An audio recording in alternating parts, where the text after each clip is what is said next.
আসসালামু আলাইকুম এভরিওয়ান, সবাই কেমন আছেন? আশা করি সবাই ভালো আছেন। সব সময় আমরা ভিডিও মেক করি, সেটা আপনাদের সাথে শেয়ার করি, বাট আজকে হচ্ছে অন্যরকম একটা ভিডিও শেয়ার করব আপনাদের সাথে।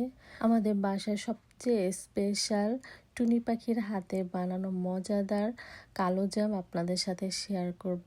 তার ছোট হাতের স্পর্শে প্রথমবার বানানো কালো জামও যেন স্বাদ বহুগুণ বেড়ে গিয়েছে। তো যাই হোক, আসলে বিদেশে বাড়িতে এসে একটা জিনিসই শিখেছি, চেষ্টা করলে কোনো কিছুই অসম্ভব নয়, সবই সম্ভব যদি সেটা আপনি মন প্রাণ দিয়ে করেন।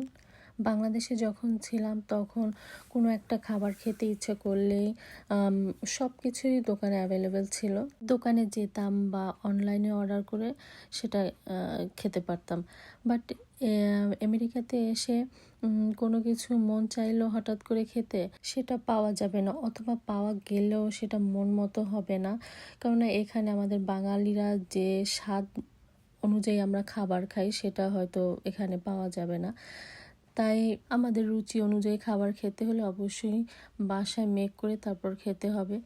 তো এই কারণেই প্রতিদিন বা প্রতিনিয়ত এক একটা জিনিস যখন খেতে মন চায় সেটা বাসায় ট্রাই করে খাওয়া হয়। অন্যান্য ফাস্টফুড জাতীয় খাবারগুলো মোটামুটি সবই ট্রাই করেছি বাসায়।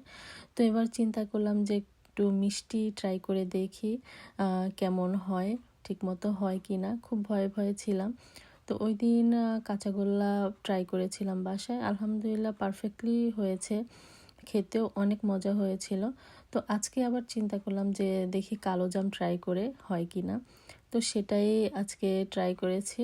কালো জামের ক্ষেত্রে সবথেকে ইম্পর্ট্যান্ট জায়গাটা হচ্ছে যখন আপনি ফ্রাই করবেন তখন ফ্রাইটা যদি আপনার ঠিক মতো হয় তাহলে কালারটাও যেমন সুন্দর আসবে, ঠিক তেমনি আপনার খেতেও খুব মজা হবে।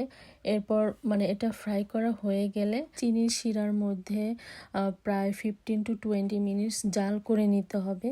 জাল করা হয়ে গেলে ঠান্ডা করে এটাকে আপনি পাত্রে ঢেলে নেবেন। অ্যান্ড মিষ্টির মধ্যে শিরাটা ভালো মতো ঢোকার জন্য 5 to 6 আওয়ার্স ওয়েট করতে হবে, তাহলে মিষ্টিটা যেমন সফট হবে তেমন খেতেও অনেক রসালো হবে।